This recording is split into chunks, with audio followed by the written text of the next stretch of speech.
رب اشرح لی صدری ویسر لی امری واحلل عقدۃ من لسانی یفقہوا قولی۔ اعوذ باللہ من الشیطان الرجیم، بسم اللہ الرحمن الرحیم۔ السلام علیکم ورحمۃ اللہ وبرکاتہ۔ سورۃ نبا مکی ہے اور اس کی 40 آیات ہیں۔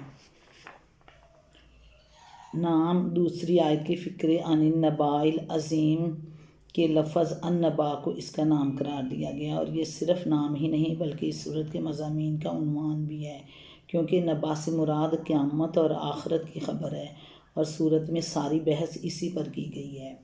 زمانہ نزول، جیسا کہ ہم سورہ مرسلات کے دیباچے میں بیان کر چکے ہیں، سورہ قیامت سے سورہ نازعات تک سب کا مضمون ایک دوسرے سے مشابہ ہے، اور یہ سب مکہ معظمہ کے ابتدائی دور کی نازل شدہ معلوم ہوتی ہیں۔ موضوع اور مضمون، اس کا مضمون بھی وہی ہے جو سورہ مرسلات کا ہے، یعنی قیامت اور آخرت کا اس بات اور اس کو ماننے یا نہ ماننے کے نتائج سے لوگوں کو خبردار کرنا۔ مکہ معظمہ میں جب اول رسول پاک صلی اللہ علیہ وآلہ وسلم نے اسلام کی تبلیغ کا آغاز کیا تو اس کی بنیاد 3 چیزیں تھیں۔ ایک یہ بات کہ اللہ کے ساتھ کسی کو خدائی میں شریک نہ مانا جائے۔ دوسری یہ کہ آپ صلی اللہ علیہ وآلہ وسلم کو اللہ نے اپنا رسول مقرر کیا ہے۔ تیسری یہ کہ اس دنیا کا ایک روز خاتمہ ہو جائے گا اور اس کے بعد ایک دوسرا عالم برپا ہوگا، جس میں تمام اولین و آخرین دوبارہ زندہ کر کے اسی جسم کے ساتھ اٹھائے جائیں گے جس میں رہ کر انہوں نے دنیا میں کام کیا تھا۔ پھر ان کے عقائد اور اعمال کا حساب لیا جائے گا، اور اس محاسبہ میں جو لوگ مومن و صالح ثابت ہوں گے وہ ہمیشہ کے لیے جنت میں جائیں گے، اور جو کافر و فاسق ہوں گے وہ ہمیشہ کے لیے دوزخ میں رہیں گے۔ ان تینوں باتوں میں سے پہلی بات اگرچہ اہل مکہ کو سخت ناگوار تھی، لیکن بہرحال وہ اللہ تعالیٰ کی ہستی کے منکر نہ تھے، اس کے رب اعلیٰ اور خالق و رازق ہونے کو بھی مانتے تھے، اور یہ بھی تسلیم کرتے تھے کہ دوسری جن جن ہستیوں کو وہ معبود قرار دیتے ہیں وہ اللہ ہی کی مخلوق ہیں۔ اس لیے جھگڑا صرف اس امر میں تھا کہ خدائی کی صفات و اختیارات میں اور الوہیت کی ذات میں ان کی کوئی شرکت ہے یا نہیں۔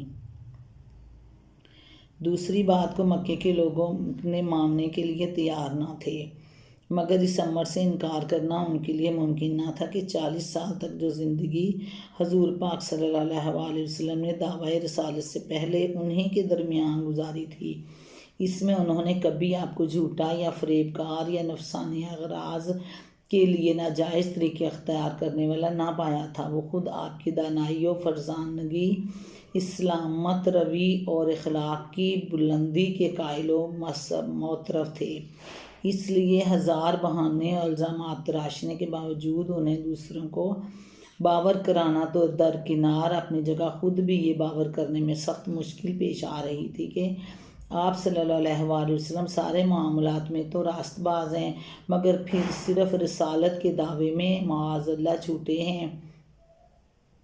اس طرح پہلی 2 باتیں اہل مکہ کے لیے دراصل اتنی زیادہ الجھن کی موجب نہ تھیں جتنی تیسری بات تھی۔ اس کو جب ان کے سامنے پیش کیا گیا تو انہوں نے سب سے زیادہ اسی کا مذاق اڑایا، اسی پر سب سے بڑھ کر حیرانی اور تعجب کا اظہار کیا، اور اسے بالکل بعید از عقل امکان سمجھ کر جگہ جگہ اس کے ناقابل یقین بلکہ ناقابل تصور ہونے کے چرچے شروع کر دیے۔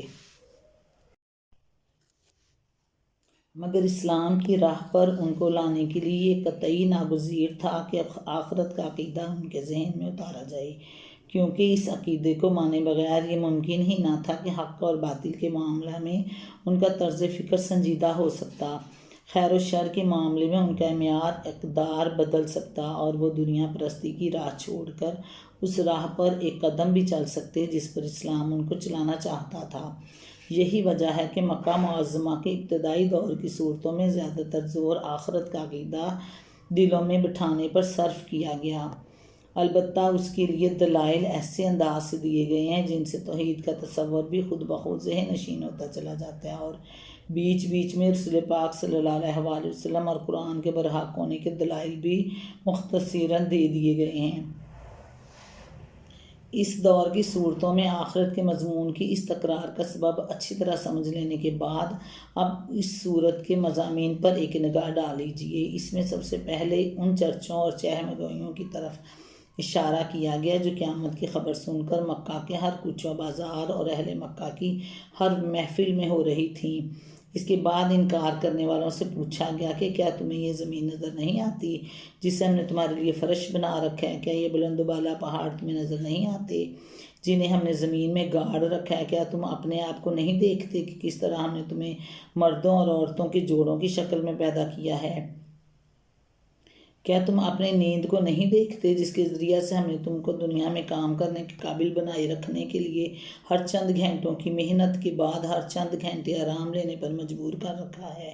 کیا تم رات اور دن کی آمد و رفت کو نہیں دیکھتے جسے ٹھیک تمہاری ضرورت کے مطابق ہم باقاعدگی ساتھ مسلسل جاری رکھے ہوئے ہیں؟ کیا تم اپنے اوپر آسمانوں کو مضبوط بندے ہوئے نظام کو نہیں دیکھتے؟ کیا سورج تمہیں نظر نہیں آتا جس کی بدولت تمہیں روشنی اور حرارت میسر آ رہی ہے؟ کیا تم ان بارشوں کو نہیں دیکھتے جو بادلوں سے برس رہی ہیں اور ان کے ذریعے سے غلے اور سبزیاں اور گھنے باغ اگ رہے ہیں؟ یہ ساری چیزیں کیا تمہیں یہی بتا رہی ہیں کہ جس قادر مطلق نے ان کو پیدا کیا اس کی قدرت قیامت لانے اور آخرت برپا کرنے سے عاجز ہے، اور اس پورے کارخانے میں جو کمال درجے کی حکمت و دانائی صریحاً کار فرما ہے، کیا اس کو دیکھتے ہوئے تمہاری سمجھ میں یہ نہیں آتا کہ اس کارخانے کے ایک ایک جز اور ایک ایک فعل تو بمقصد ہے، مگر بجائے خود پورا کارخانہ بے مقصد ہے؟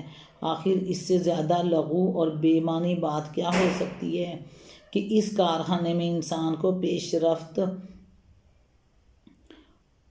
اس کے منصب پر مامور کر کے اسے یہاں بڑے وسیع اختیارات تو دے دیے جائیں، مگر جب وہ اپنا کام پورا کر کے یہاں سے رخصت ہو تو اسے یوں ہی چھوڑ دیا جائے، نہ کام بنانے پر پینشن اور انعام، نہ کام بگاڑنے پر باز پرس اور سزا۔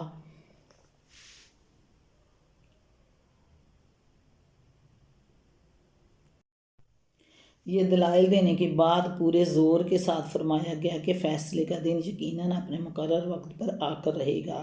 سور میں بس ایک پھونک مارنے کی دیر ہے، وہ سب کچھ جس کی تمہیں خبر دی جا رہی ہے سامنے آ جائے گا، اور تم آج چاہے مانو یا نہ مانو اس وقت جہاں جہاں بھی تم مرے پڑے ہوگے وہاں سے فوج در فوج اپنا حساب دینے کے لیے نکل آؤ گے۔ تمہارا انکار اس واقعہ کو پیش آنے سے نہیں روک سکتا۔ اس کے بعد آیت نمبر 21 سے 30 تک بتایا کہ جو لوگ حساب کتاب کی توقع نہیں رکھتے اور جنہوں نے ہماری آیات کو جھٹلا دیا ہے ان کا ایک ایک کرتوت گن گن کر ہمارے ہاں لکھا ہوا ہے، اور ان کی خبر لینے کے لیے جہنم گھات لگائے ہوئے تیار ہے جہاں ان کے اعمال کا بھرپور بدلہ انہیں دے دیا جائے گا۔ پھر آیت نمبر 31 سے 36 تک ان لوگوں کی بہترین جزا بتائی گئی ہے جنہوں نے اپنے آپ کو ذمہ دار جواب دہ سمجھ کر دنیا میں اپنی آخرت درست کرنے کی پہلے ہی فکر کر لی ہے، اور انہیں اطمینان دلایا گیا ہے کہ انہیں ان کی خدمات کا صرف اجر ہی نہیں دیا جائے گا بلکہ اس سے زائد کافی انعام بھی دیا جائے گا۔ آخر میں خدا کی عدالت کا نقشہ کھینچا گیا ہے، وہاں کسی کے اڑ کر بیٹھ جانے اور اپنے تنوسلین کو بخشوا کر چھوڑنے کا کیا سوال۔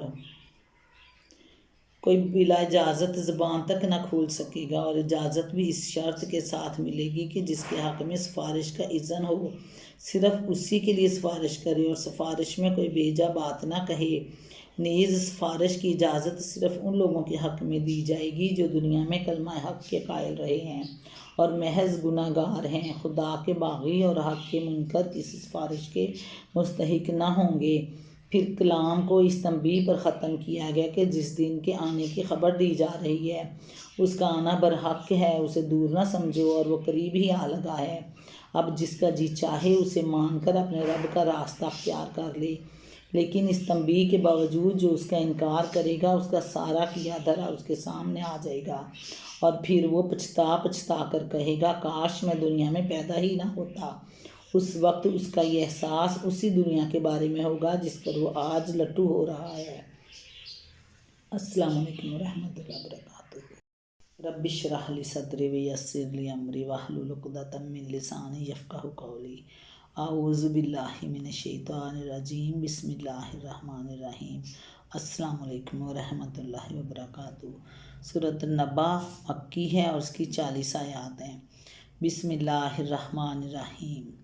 اما یتساءلون، یہ لوگ کس چیز کے بارے میں پوچھ گچھ کر رہے ہیں؟ عن النباء العظیم، کیا اس بڑی خبر کے بارے میں جس کے متعلق الذی ہم فیہ مختلفون، جس کے متعلق یہ مختلف چہم گوئیاں کرنے میں لگے ہوئے ہیں۔ کلا سیعلمون، ہرگز نہیں، ان قریب انہیں معلوم ہو جائے گا۔ ثم کلا سیعلمون، ہاں ہرگز نہیں، ان قریب انہیں معلوم ہو جائے گا۔ اما یتساءلون، یہ لوگ کس چیز کے بارے میں پوچھ گچھ کر رہے ہیں؟ عن النباء العظیم، کیا یہ اس بڑی خبر کے بارے میں جس کے متعلق یہ مختلف چہم گوئیاں کرنے میں لگے ہوئے ہیں؟ بڑی خبر سے مراد قیامت اور آخرت کی خبر ہے، جس کو اہل مکہ آنکھیں پھاڑ پھاڑ کر سنتے تھے۔ پھر ہر محفل میں ہر طرح اس کی چہم گوئیاں ہوتی تھیں۔ پوچھ گچھ سے مراد یہی چہم گوئیاں ہیں۔ لوگ جب ایک دوسرے سے ملتے تھے تو کہتے تھے کہ بھائی، کبھی پہلے بھی تم نے سنا ہے کہ مرنے کے بعد دوبارہ زندہ ہوں گے، یا مر کے کوئی دوبارہ زندہ ہوگا؟ کیا یہ ماننے کے قابل بات ہے کہ گل سڑ کر جو ہڈیاں ریزہ ریزہ ہو چکی ہیں ان میں نئے سرے سے جان پڑے گی؟ کیا عقل میں یہ بات سماتی ہے کہ اگلی پچھلی ساری نسلیں اٹھ کر ایک جگہ جمع ہوں گی؟ کیا یہ ممکن ہے کہ یہ بڑے بڑے جمے ہوئے پہاڑ ہوا میں روئی کے گالوں کی طرح اڑنے لگیں گے؟ کیا یہ ہو سکتا ہے کہ چاند، سورج اور ستارے سب بجھ کر رہ جائیں گے اور دنیا کا یہ نظام سارا الٹ پلٹ ہو جائے گا؟ یہ صاحب جو کل تک اچھے خاصے دانا آدمی تھے، آج انہیں یہ کیا ہو گیا کہ ہمیں ایسی عجب انہونی خبریں سنا رہے ہیں؟ یہ جنت اور دوزخ آخر پہلے کہاں تھیں، جس کا ذکر ہم نے کبھی نہیں سنا تھا، ان کی زبان سے نہ سنا؟ اب یہ ایک دم کہاں سے نکل آئی ہیں کہ انہوں نے ان کے عجیب و غریب نقشے ہمارے سامنے کھینچنے شروع کر دیے ہیں۔ ہم فیہ مختلفون کا ایک مطلب تو یہ ہے کہ وہ اس کے بارے میں مختلف چہم گوئیاں کر رہے ہیں۔ دوسرا مطلب یہ بھی ہو سکتا ہے کہ دنیا کے انجام کے بارے میں یہ لوگ خود بھی کوئی ایک متفق علیہ عقیدہ نہیں رکھتے، بلکہ ان کے درمیان اس کے متعلق مختلف خیالات پائے جاتے ہیں۔ ان میں سے کوئی عیسائیوں کے خیالات سے متاثر تھا تو زندگی بعد موت کو مانتا تھا، مگر یہ سمجھتا تھا کہ دوسری زندگی جسمانی نہیں بلکہ روحانی ہوگی۔ کوئی آخرت کا قطعی منکر نہ تھا، مگر اسے شک تھا کہ وہ ہو سکتی ہے یا نہیں۔ چنانچہ قرآن مجید ہی میں اس خیال کے لوگوں کا یہ قول نقل کیا ہے کہ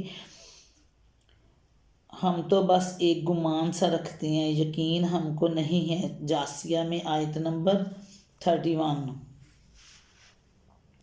الم نجعل الارض مہادا، کیا یہ واقعہ نہیں ہے کہ ہم نے زمین کو فرش بنایا؟ اور کوئی بالکل صاف صاف کہتا تھا کہ ان ہی الا حیاتنا الدنیا وما نحن بمبعوثین، جو کچھ بھی ہے بس ہماری یہی دنیا کی زندگی ہے اور ہم ہرگز مرنے کے بعد دوبارہ نہ اٹھائے جائیں گے۔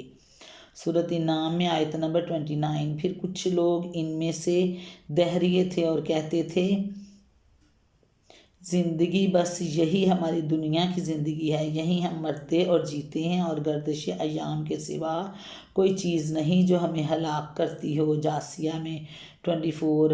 اور کچھ دوسرے لوگ دہریے تو نہ تھے مگر دوسری زندگی کو ناممکن قرار دیتے تھے، یعنی ان کے نزدیک یہ خدا کی قدرت سے خارج تھا کہ وہ مرے ہوئے انسان کو پھر سے زندہ کر سکے۔ ان کا قول تھا کہ من یحیی العظام وہی رمیم، کون ان ہڈیوں کو زندہ کرے گا جبکہ یہ وہ سیدھا ہو چکی ہوں۔ یاسین میں 78۔ یہ ان کے مختلف اقوال خود ہی اس بات کا ثبوت تھے کہ ان کے پاس اس مسئلے میں کوئی علم نہ تھا، بلکہ وہ محض گمان قیاس کے تیر تکے چلا رہے تھے، اور ورنہ علم ہوتا تو سب کسی ایک بات کے قائل ہوتے۔ مزید تشریح کے لیے تفہیم القرآن جلد 5 زاریات۔ اور ہرگز نہیں، کلا سیعلمون ثم کلا سیعلمون، ہرگز نہیں، ان قریب انہیں معلوم ہو جائے گا، ہاں ہرگز نہیں، ان قریب انہیں معلوم ہو جائے گا۔ یعنی آخرت کے متعلق جو باتیں یہ لوگ بنا رہے ہیں سب غلط ہیں، جو کچھ انہوں نے سمجھ رکھا ہے وہ ہرگز صحیح نہیں ہے۔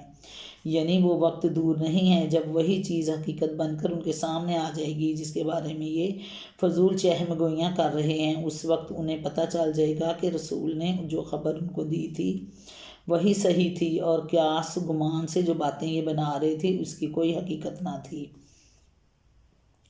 علم نجعل الارض مہادا، کیا یہ واقعہ نہیں کہ ہم نے زمین کو فرش بنایا، والجبال اوتادا، اور پہاڑوں کو میخوں کی طرح گاڑ دیا، اوتادا وخلقناکم ازواجا، اور تمہیں مردوں اور عورتوں کے جوڑوں کی شکل میں پیدا کیا، وجعلنا نومکم سباتا، اور تمہاری نیند کو باعث سکون بنایا، وجعلنا اللیل لباسا، اور رات کو پردہ پوش، وجعلنا النہار معاشا، اور دن کو معاش کا وقت بنایا۔ کیا یہ واقعہ نہیں کہ ہم نے زمین کو فرش بنایا، نجعل الارض مہادا، فرش کی طرح بچھا دیا، یعنی زمین کو انسان کے لیے فرش یعنی ایک ہموار جگہ بنائی، ایک پرسکون قیامگاہ بنانے میں قدرت و حکمت کے جو کمالات کار فرمائے ان پر اس سے پہلے تفہیم القرآن میں متعدد مقامات پر تفصیل گزر چکی ہے۔ مثال کے طور پر مقامات تفہیم القرآن جلد سوم نحل سورت میں زمین پر پہاڑ پیدا کرنے کی حکمتوں کے متعلق بھی بتایا گیا کہ کس طرح زمین ڈگمگا رہی تھی تو اس کو اللہ تعالیٰ نے پہاڑ رکھ کر ٹھہرا دیا، یعنی میخوں کی طرح اسے گاڑ دیا تاکہ زمین ہچکولے نہ کھائے۔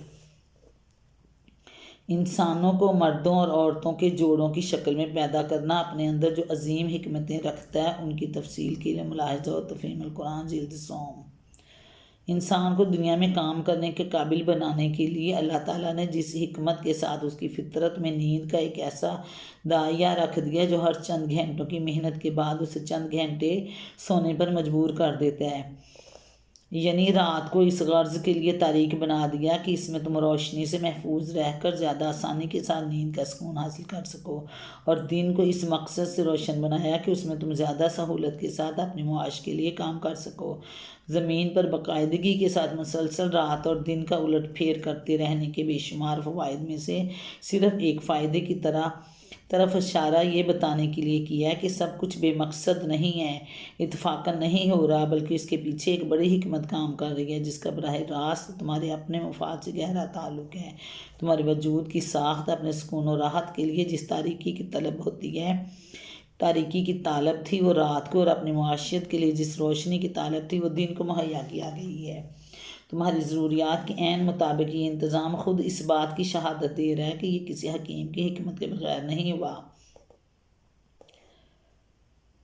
وَبَنَيْنَا فَوْقَكُمْ سَبْعًا شِدَادًا، اور تمہارے اوپر 7 مضبوط آسمان قائم کیے، وَجَعَلْنَا سِرَاجًا وَهَّاجًا، اور روشن اور گرم چراغ پیدا کیا۔ مضبوط کا لفظ اس معنی میں استعمال کیا ہے کہ ان کی سرحد میں اتنی مستحکم ہے کہ ان میں ذرا برابر تغیر و تبدل نہیں ہونے پاتا، اور ان سرحدوں کو پار کر کے عالم بالا کے بے شمار ستاروں سیاروں میں سے کوئی نہ ایک دوسرے سے ٹکراتا ہے نہ تمہاری زمین پر آ کر گرتا ہے۔ وَجَعَلْنَا سِرَاجًا وَهَّاجًا، روشن اور گرم چراغ پیدا کیا، اور ایک مراد ہے سورج۔ اصل میں لفظ وہاج استعمال ہوا ہے جس کے معنی نہایت گرم کے بھی ہیں اور نہایت روشن کے بھی ہیں، اس لیے ترجمے میں ہم نے دونوں معنی درج کر دیے ہیں۔ اس مختصر سے فقرے میں اللہ تعالیٰ کی قدرت و حکمت کے جس عظیم الشان نشان کی طرف اشارہ کیا اس کا قطر زمین کے قطر سے 109 گنا اور اس کا حجم زمین کے حجم سے 3,33,000 گنا زیادہ بڑا ہے۔ اس کا درجہ حرارت 1,40,40,00,000 ڈگری سینٹی گریڈ ہے۔ زمین سے 9,30,00,000 میل دور ہونے کے باوجود اس کی روشنی کا یہ حال ہے کہ انسان اگر برہنہ آنکھ سے اس کی طرف نظر جمانے کی کوشش کرے تو اپنی بینائی کھو بیٹھے، اور اس کی گرمی کا یہ حال ہے کہ زمین کے بعض حصوں میں اس کی تپش کی وجہ سے درجہ حرارت 140 ڈگری فارن ہائٹ تک پہنچ جاتا ہے۔ یہ اللہ ہی کی حکمت ہے کہ اس نے زمین کو اس سے ٹھیک ایسے فاصلے پر رکھا ہے کہ اس سے بہت قریب ہونے کے باعث یہ بے انتہا گرم اور نہ بہت دور ہونے کے باعث بے انتہا سرد ہو جائے۔ اسی وجہ سے یہاں انسان، حیوان، نباتات کی زندگی ممکن ہوئی ہے۔ اسی سے قوت کے بے حساب خزانے نکل کر زمین پر پہنچ رہے ہیں جو ہمارے لیے سبب حیات بنے ہوئے ہیں۔ اسی سے ہماری فصلیں پک رہی ہیں، ہر مخلوق کا غذا وہاں پہنچ رہی ہیں۔ اسی کی حرارت سمندروں کے پانی کو گرم کر کے وہ بھاپیں اٹھاتی ہے، ہواؤں کے ذریعے سے زمین کے مختلف حصوں پر پھیلتی اور بارش کی شکل میں برستی ہیں۔ اس سورج میں اللہ نے ایسی زبردست بھٹی سلگا رکھی ہے جو اربوں سالوں سے روشنی اور حرارت مختلف اقسام کی شعاعیں سارے نظام شمسی میں پھینکتی چلی جا رہی ہے۔ زمین پر بارش کے انتظامات اور نباتات کی رویدگی میں اللہ تعالیٰ کی قدرت اور حکمت کے جو حیرت انگیز کمالات کار فرما ہے، ان کی تفصیل کے ساتھ تفہیم القرآن کے حسب ذیل مقامات پر روشنی ڈالی گئی ہے۔ ان آیات میں پے در پہ بہت سے آثار و شواہد کو پیش کر کے قیامت اور آخرت کے منکرین کو یہ بتایا کہ اگر تم آنکھیں کھول کر زمین اور پہاڑ اور خود اپنی پیدائش اور اپنی نیند اور اپنی بیداری اور روز و شب کی اس انتظام کو دیکھو، کائنات کے بندھے ہوئے نظام اور آسمان کے چمکتے ہوئے سورج کو دیکھو، بادلوں سے برسنے والی بارش اور اس سے پیدا ہونے والی نباتات کو دیکھو، تو تمہیں دو باتیں ان میں نمایاں نظر آئیں گی۔ ایک یہ کہ سب کچھ ایک زبردست قدرت کے بغیر نہ وجود میں آ سکتا ہے، نہ اس باقاعدگی کے ساتھ جاری رہ سکتا ہے۔ دوسرے یہ کہ ان میں سے ہر چیز کے اندر ایک عظیم حکمت کام کر رہی ہے اور کوئی کام بھی بے مقصد نہیں ہو رہا۔ اب یہ بات صرف ایک نادان ہی کہہ سکتا ہے کہ جو قدرت ان ساری چیزوں کو وجود میں لانے پر قادر ہے، وہ انہیں فنا کر دینے پر بھی قادر ہے، دوبارہ کسی اور صورت میں پیدا کر دینے پر قادر نہیں۔ اور یہ بات بھی صرف ایک بے عقل ہی کہہ سکتا ہے کہ جس حکیم نے اس کائنات میں کوئی کام بھی بے مقصد نہیں کیا، اس نے اپنی دنیا میں انسان کو سمجھ بوجھ، خیر و شر کی تمیز، اطاعت و عصیان کی آزادی اور اپنی بے شمار مخلوقات پر تصرف کے اختیارات بے مقصد ہی دے ڈالے ہیں۔ انسان اس کی دی ہوئی ان چیزوں کو اچھی طرح استعمال کرے یا بری طرح، دونوں صورتوں میں اس کا کوئی نتیجہ نہیں نکلتا۔ کوئی بھلائیاں کرتے کرتے مر جائے تو بھی مٹی میں مل کر ختم ہو جائے گا، کوئی برائیاں کرتے کرتے مر جائے تو بھی مٹی میں مل کر ختم ہو جائے گا۔ نہ بھلے کو اس کی بھلائی کا کوئی اجر ملے، نہ برے سے اس کی برائی پر کوئی باز پرس ہو۔ زندگی بعد موت اور قیامت و آخرت پر یہی دلائل ہیں جو جگہ جگہ قرآن مجید میں بیان کیے گئے ہیں۔ مثال کے طور پر حسب ذیل مقامات تفہیم القرآن جلد دوم سورہ رعد حاشیہ اور جلد سوم الحج اور روم صورت میں اور سبا صورت میں الصفات میں۔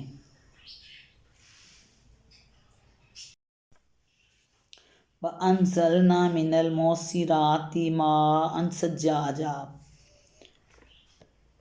اور بادلوں سے لگاتار بارش برسائی، مسلسل بارش برسائی، تاکہ اس کے ذریعہ سے لِنُخْرِجَ بِهِ حَبًّا وَنَبَاتًا، تاکہ اس کے ذریعہ سے غلہ اور سبزی اگائیں، وَجَنَّاتٍ الْفَافًا، اور گھنے باغات، اور ایک نہایت روشن اور گرم چراغ پیدا کیا، اور بادلوں سے لگاتار بارش برسائی تاکہ اس کے ذریعہ سے غلہ اور سبزی اور گھنے باغ اگائیں۔ اِنَّ یوم الفصل کان میقاتا، بے شک فیصلے کا دن ایک وقت مقرر وقت ہے۔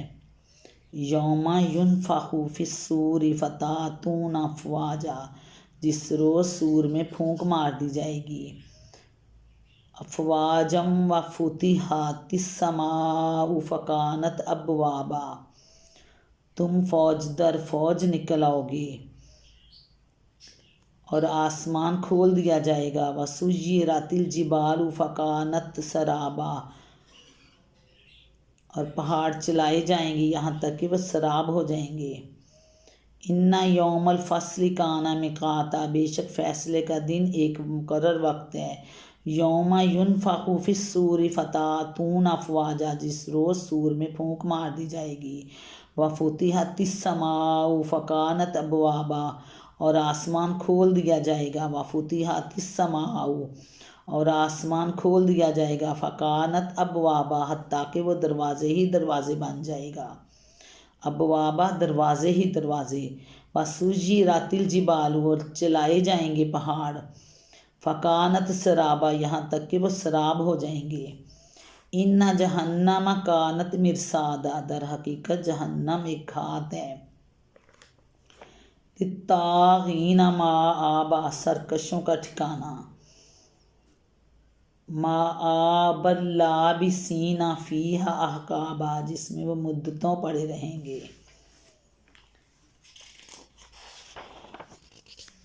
لا یذوقون فیہا بردم ولا شرابا اس کے اندر کسی ٹھنڈک اور پینے کے قابل کسی چیز کا مزہ وہ نہ چکھیں گے، الا حمیما وغساقا ملے گا تو بس گرم پانی اور زخموں کا دھواں یعنی زخموں کی پیپ، جزاء وفاقا یہ ان کے کرتوتوں کا بھرپور بدلہ ہے، انہم کانوا لا یرجون حسابا وہ کسی حساب کی توقع نہ رکھتے تھے، وَكَذَّبُوا بِآيَاتِنَا كِذَّابًا آیات کو اور ہماری آیات کو انہوں نے بالکل جھٹلا دیا تھا، وَكُلَّ شَيْءٍ أَحْصَيْنَاهُ كِتَابًا اور حال یہ تھا کہ ہم نے ہر چیز گن گن کر لکھ رکھی تھی، فَذُوقُوا پس اب چکھو، فَلَن نَّزِيدَكُمْ إِلَّا عَذَابًا مزہ اب چکھو مزہ ہم تمہارے لیے عذاب کے سوا کسی چیز میں ہرگز اضافہ نہ کریں گے، یا نَزِيدَكُمْ إِلَّا عَذَابًا ہم اضافہ تمہارے لیے نہ کریں گے مگر یہ کہ صرف عذاب میں، عذاب کے سوا کسی چیز میں بھی اضافہ نہیں کریں گے،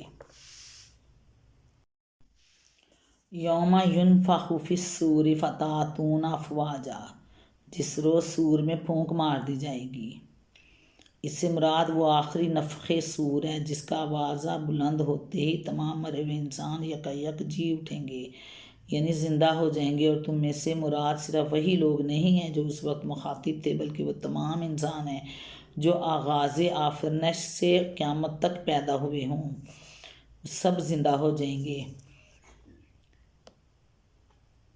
تم فوج در فوج نکل آؤ گے، فتأتون افواجا فوج در فوج نکل آؤ گے، وفتحت السماء فکانت ابوابا اور آسمان کھول دیا جائے گا حتیٰ کہ وہ دروازے دروازے بن کر رہ جائے گا۔ اس مقام پر یہ بات ذہن میں رکھنی چاہیے کہ یہاں بھی قرآن کے دوسرے بہت سے مقامات کی طرح قیامت کے مختلف مراحل کا ذکر ہے۔ پہلی آیت میں اس کیفیت کا ذکر ہے جو آخری نفخ صور کے وقت پیش آئے گی، اور بعد کی دو آیتوں میں وہ حالت بیان ہے کہ یہ جو دوسرے نفخ صور کے وقت موقع پر رونما ہوگی اس کی وضاحت پر تفہیم قرآن جلد ششم سورۃ الحاقہ میں ہے۔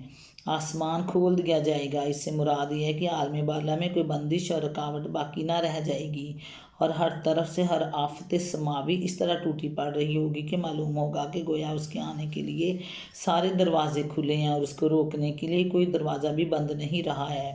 پہاڑوں کے چلنے اور سراب بن کر رہ جانے کا مطلب یہ ہے،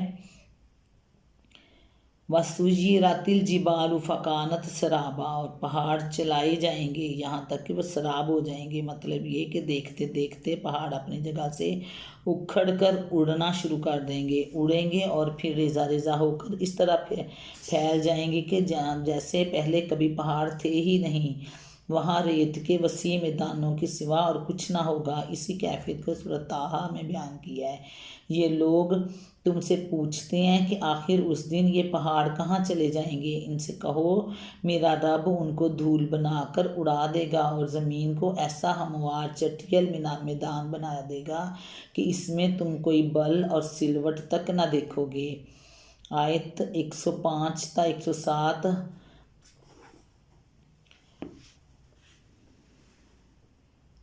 ان جہنم کانت مرصادا در حقیقت جہنم ایک گھات ہے، گھات اس جگہ کو کہتے ہیں جو شکار کو پھانسنے کے لیے بنائی جاتی ہے تاکہ وہ بے خبری کی حالت میں آئے اور اچانک اس میں پھنس جائے۔ جہنم کے لیے یہ لفظ اس لیے استعمال کیا ہے کہ خدا کے باغی اس سے بے خوف ہو کر دنیا میں یہ سمجھتے ہوئے اچھل کود کرتے پھر رہے ہیں کہ خدا کی خدائی ان کے لیے کھلی اماجگاہ ہے اور یہاں کسی پکڑ کا خطرہ نہیں، لیکن جہنم ان کے لیے ایسی چھپی ہوئی گھات ہے جس میں وہ یکا یک پھنسیں گے اور بس پھنس کر ہی رہ جائیں گے۔ لِلطَّاغِينَ مَآبًا لَابِثِينَ فِيهَا أَحْقَابًا، سرکشوں کا ٹھکانہ جس میں وہ مدتوں پڑے رہیں گے۔ اصل میں لفظ احقاب استعمال کیا ہے جس کے معنی ہے پے در پے آنے والے طویل زمانے، ایسے مسلسل ادوار کہ ایک دور ختم ہوتے ہی دوسرا دور شروع ہو جائے گا۔ اس لفظ سے بعض لوگوں نے یہ استدلال کرنے کی کوشش کی ہے کہ جنت کی زندگی میں تو ہمیشگی ہوگی مگر جہنم میں ہمیشگی نہیں ہوگی، کیونکہ یہ مدتیں خواہ کتنی ہی طویل ہوں۔ بہرحال جب مدتوں کا لفظ استعمال کیا گیا ہے تو اس سے یہی تصور ہوتا ہے کہ لامتناہی نہ ہوں گی بلکہ کبھی نہ کبھی جا کر ختم ہو جائیں گی، لیکن یہ استدلال دو وجوہ سے غلط ہے۔ ایک یہ کہ عربی لغت کے لحاظ سے حقب کے لفظ ہی میں یہ مفہوم شامل ہے کہ ایک حقب کے پیچھے دوسرا حقب ہوگا، اس لیے احقاب لازماً ایسے ادوار ہی کے لیے بولا جائے گا جو پے در پے ایک دوسرے کے بعد آتے چلے جائیں، اور کوئی دور بھی ایسا نہ جس کے پیچھے دوسرا دور نہ آئے۔ دوسرے کے کسی موضوع کے متعلق قرآن مجید کی کسی آیت سے کوئی ایسا مفہوم لینا اصولاً غلط ہے جو اسی موضوع کے بارے میں قرآن کے دوسرے بیانات سے متصادم ہوتا ہو۔ قرآن میں 34 مقامات پر اہل جہنم کے لیے خلود یعنی ہمیشگی کا لفظ استعمال کیا گیا۔ 3 جگہ صرف لفظ خلود ہی پر اکتفا نہیں کیا گیا بلکہ اس پر ابداً ہمیشہ ہمیشہ کا بھی اضافہ کر دیا ہے، اور ایک جگہ صاف صاف ارشاد ہوا ہے کہ وہ چاہیں گے کہ جہنم سے نکل جائیں مگر وہ اس سے ہرگز نکلنے والے نہیں ہیں اور ان کے لیے قائم رہنے والا عذاب ہے۔ سورۃ مائدہ میں آیت نمبر 37۔ ایک دوسری جگہ فرمایا گیا ہے کہ اسی حالت میں وہ ہمیشہ رہیں گے جب تک کہ زمین و آسمان قائم ہے، الا یہ کہ تیرا رب کچھ اور چاہے۔ اور یہی بات اہل جنت کے لیے استعمال متعلق بھی فرمائی گئی ہے کہ جنت میں ہمیشہ رہیں گے یہاں تک کہ جب تک زمین و آسمان قائم ہے، الا یہ کہ تیرا رب کچھ اور چاہے۔ سورۃ ہود میں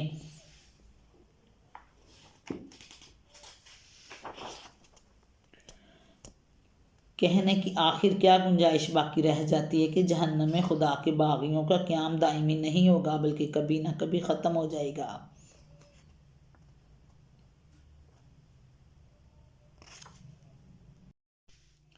لا یذوقون فیہا بردا ولا شرابا، اس کے اندر کسی ٹھنڈک اور پینے کے قابل کسی چیز کا مزہ وہ نہ چکھیں گے، الا حمیما وغساقا، کچھ ملے گا تو بس گرم پانی اور زخموں کی پیپ یا زخموں کا دھواں۔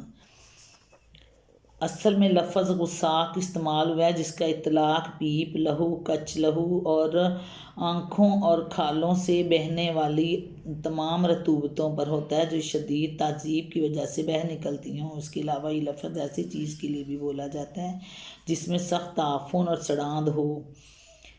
یہ ہے سبب جس کی بنا پر وہ جہنم کے اس خوفناک عذاب کے مستحق ہوں گے کہ دنیا میں وہ یہ سمجھتے ہوئے زندگی بسر کرتے رہے کہ کبھی وہ وقت نہیں آنا جب انہیں خدا کے سامنے حاضر ہو کر اپنے اعمال کا حساب دینا ہو۔ دوسرے یہ کہ اللہ تعالیٰ نے اپنے انبیاء کے ذریعے سے ان کی ہدایت کے لیے جو آیات بھیجی تھیں انہیں ماننے سے انہوں نے قطعی انکار کر دیا اور ان کو جھوٹ قرار دیا،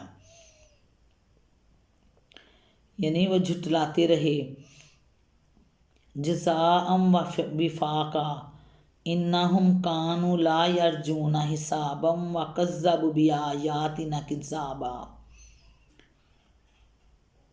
یہ ان کے کرتوتوں کا بھرپور بدلہ ہے۔ وہ کسی حساب کی توقع نہ رکھتے تھے، ہماری آیات کو انہوں نے بالکل جھٹلا دیا تھا، اور حال یہ تھا کہ ہم نے ہر چیز گن گن کر لکھ کر رکھی تھی۔ وَكُلَّ شَيْءٍ أَحْصَيْنَاهُ كِتَابًا، ہر چیز گن گن کر لکھ رکھی تھی۔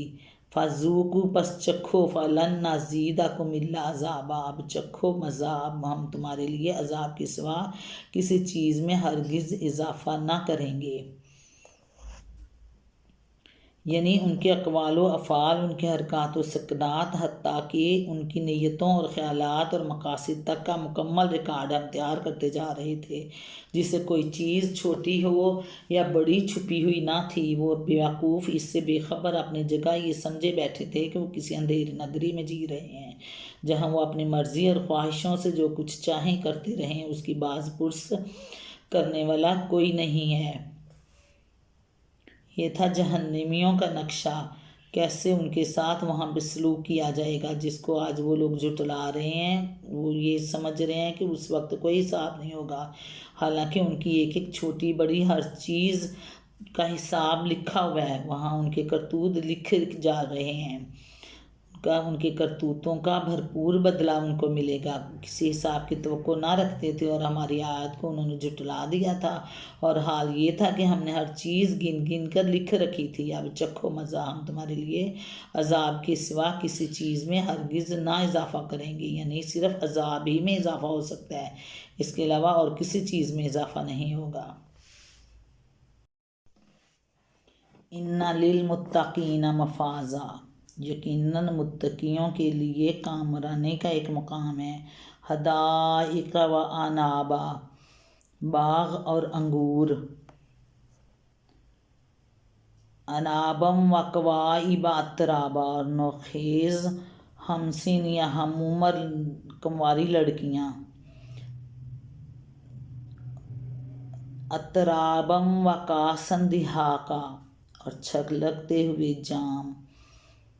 لا یسمعون فیہا لغوا ولا کذابا، وہاں کوئی لغو اور جھوٹی باتیں وہ نہ سنیں گے،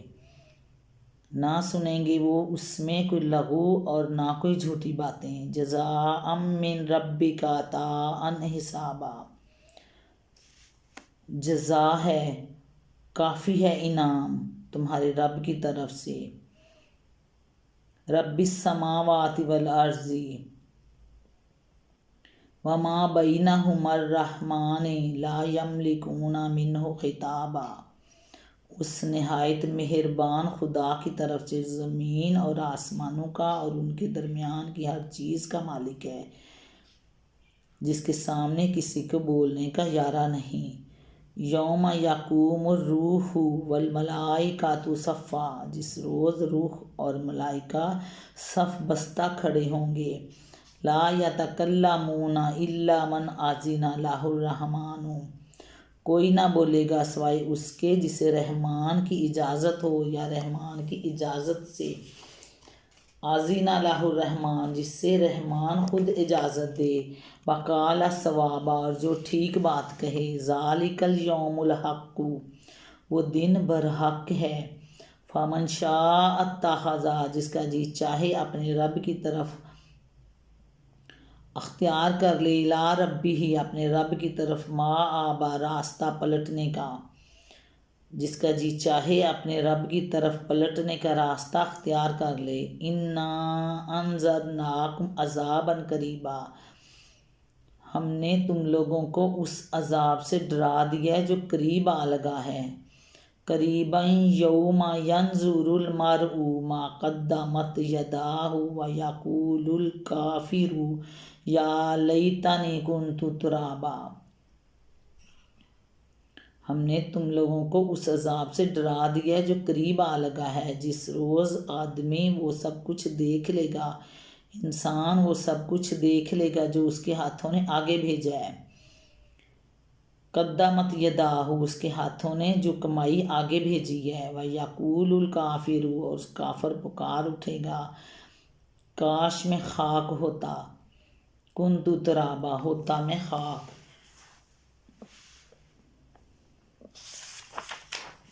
اب یہاں متقیوں پرہیزگاروں کا ذکر شروع ہے۔ اِنَّ لِلْمُتَّقِینَ مَفَازًا، یقیناً متقیوں کے لیے کامیابی ہے، کامیابی کا اعلیٰ مقام ہے۔ یہاں متقیوں کا لفظ ان لوگوں کے مقابلے میں استعمال کیا ہے جو کسی حساب کی توقع نہ رکھتے تھے اور جنہوں نے اللہ کی آیات کو جھٹلایا تھا۔ پہلے وہ لوگ تھے جنہوں نے اللہ کی آیات کو جھٹلایا، حساب کی توقع نہ رکھتے تھے۔ ان کے متضاد یہ متقی لوگوں کے لیے اب اجر و ثواب کا بیان ہے۔ اس لفظ سے مراد وہ لوگ ہیں جنہوں نے اللہ کی آیات کو مانا اور دنیا میں یہ سمجھتے ہوئے زندگی بسر کی کہ انہیں اپنے اعمال کا حساب دینا ہے۔ اس کا یہ مطلب بھی ہو سکتا ہے کہ آپس میں ہم سن ہوں گی، یعنی ہم عمر ہوں گی، نوخیز ان لوگوں کی ہم سن ہوں گی جس کی زوجیت میں وہ دی جائیں گی۔ سورۃ سعد میں واقعہ میں مضمون گزر چکا ہے۔ قرآن مجید میں متعدد مقامات پر اس بات کو جنت کی بڑی نعمتوں میں شمار کیا ہے کہ آدمی کے کان وہاں بےہودہ اور جھوٹی اور لغو باتیں نہیں سننے گے، یعنی ان کے کان لا یسمعون فیہا لغوا ولا کذابا، جھوٹی اور لغو باتیں جو بےہودہ فضول گوئی گھٹیا باتیں، فضول گپ شپ وہ نہ سنیں گے، نہ ہوگی وہاں پہ۔ کوئی کسی سے نہ جھوٹ بولے گا نہ کسی کو جھٹلائے گا۔ دنیا میں گالم گلوچ، بہتان، افطرا، تہمت اور الزام تراشیوں کا جو طوفان برپا ہے اس کا کوئی نام و نشان وہاں نہ ہوگا۔ جزا کے بعد کافی انعام دینے کا ذکر یہ معنی رکھتا ہے کہ ان کو صرف وہی جزا نہیں دی جائے گی جس کے وہ اپنے نیک اعمال کی بنا پر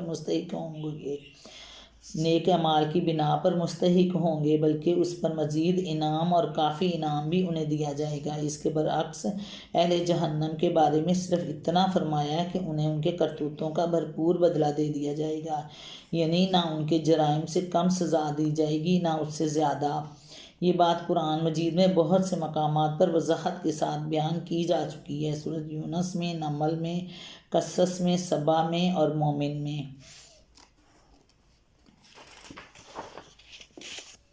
یعنی میدان حشر میں دربار الہی کے رعب کا یہ عالم ہوگا کہ اہل زمین ہوں یا اہل آسمان، کسی کی بھی یہ مجال نہ ہوگی کہ از خود اللہ تعالیٰ کے حضور زبان کھول سکے یا عدالت کے کام میں مداخلت کر سکے، صرف وہ لوگ جنہیں رحمان خود اجازت دے۔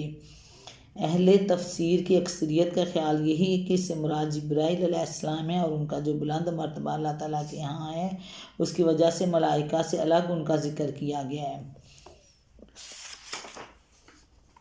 جس روز روح اور ملائکہ صف بستہ کھڑے ہوں گے، کوئی نہ بولے گا سوائے اس کے جسے رحمان اجازت دے اور جو ٹھیک بات کہے۔ دن بھر حق ہے، اب جس کا جی چاہے اپنے رب کی طرف پلٹنے کا راستہ اختیار کر لے۔ بولنے سے مراد شفاعت ہے اور فرمایا کہ وہ صرف 2 شرطوں کے ساتھ ممکن ہوگی۔ ایک شرط یہ کہ جس شخص کو جس گناہ گار کے حق میں شفاعت کی اجازت اللہ نے خود دے دی ہو، اللہ تعالیٰ کی طرف سے ملے گی، صرف وہی شخص اس کے حق میں شفاعت کر سکے گا۔ دوسری شرط یہ کہ شفاعت کرنے والا بجا اور درست بات کہے، بے جا نوعیت کی سفارش نہ کرے، اور جس کے معاملے میں سفارش کر رہا ہو وہ دنیا میں کم از کم کلمہ حق کا قائل رہا ہو، یعنی محض گناہ گار ہو، کافر نہ ہو۔ مزید تشریح کے لیے ملاحظہ و تفہیم القرآن، جلد اول، بقرہ، حاشیہ 281۔ بظاہر ایک آدمی یہ خیال کر سکتا ہے کہ جن لوگوں کو خطاب کر کے یہ بات کہی گئی تھی ان کو مرے ہوئے اب 1400 سال گزر چکے ہیں اور اب بھی یہ نہیں کہا جا سکتا قیامت آئندہ کتنے 100 یا کتنے ہزار یا کتنے لاکھ برس بعد آئے گی۔ یعنی ہم نے تم لوگوں کو اس عذاب سے ڈرا دیا جو قریب آ لگا ہے، جس روز آدمی وہ سب کچھ دیکھ لے گا جو اس کے ہاتھوں نے آگے بھیجا ہے، اور کافر پکار اٹھے گا کاش میں خاک ہوتا۔ پھر یہ بات کس معنی میں کہی گئی کہ جس عذاب سے ڈرایا گیا وہ قریب آ لگا ہے، اور سورت کے آغاز میں کیسے کہا گیا ان قریب انہیں معلوم ہو جائے گا؟ اس کا جواب یہ ہے کہ انسان کو وقت کا احساس صرف اسی وقت تک رہتا ہے جب تک وہ اس دنیا میں زمان و مکان کی حدود کے اندر جسمانی طور پر زندگی بسر کر رہا ہے۔ مرنے کے بعد جب صرف روح باقی رہ جائے گی، وقت کا احساس و شعور باقی نہ رہے گا، اور قیامت کے روز جب انسان دوبارہ زندہ ہو کر اٹھے گا اس وقت اسے یوں محسوس ہوگا کہ ابھی سوتے سوتے کسی نے جگا دیا ہے۔ اس کو یہ احساس بالکل نہیں ہوگا کہ وہ ہزارہ سال کے بعد دوبارہ زندہ ہوا ہے۔ مزید تشریح کے لیے سورت نحل، بنی اسرائیل، طٰہٰ اور یاسین۔ یعنی دنیا میں پیدا ہی نہ ہوتا یا مر کر مٹی میں مل جاتا اور دوبارہ زندہ ہو کر اٹھنے کی نوبت نہ آتی، اور کافر پکار اٹھے گا کاش میں خاک ہوتا۔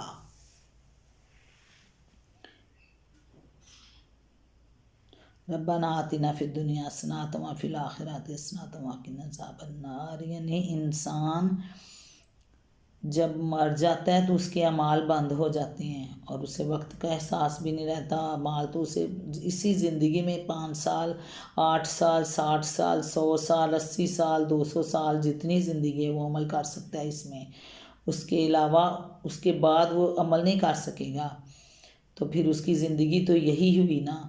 بعد میں چاہے 1400 سال وہ قبر میں پڑا رہے، اس کو اس بات کا احساس نہیں ہوگا، اس کا اعمال نامہ تو بند ہو چکا۔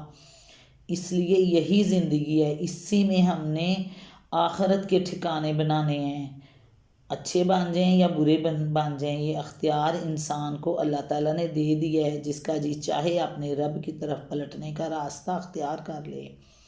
اللہ تعالیٰ ہمیں توفیق دے نیکی کی، 5 وقت نماز پڑھنے کی، دنیا آخرت میں اللہ تعالیٰ امت محمد کو سرخرو کرے، عزت دے۔ ربنا آتنا فی الدنیا حسنۃ وفی الآخرۃ حسنۃ وقنا عذاب النار وقنا عذاب النار وقنا عذاب النار۔ السلام علیکم ورحمۃ اللہ وبرکاتہ۔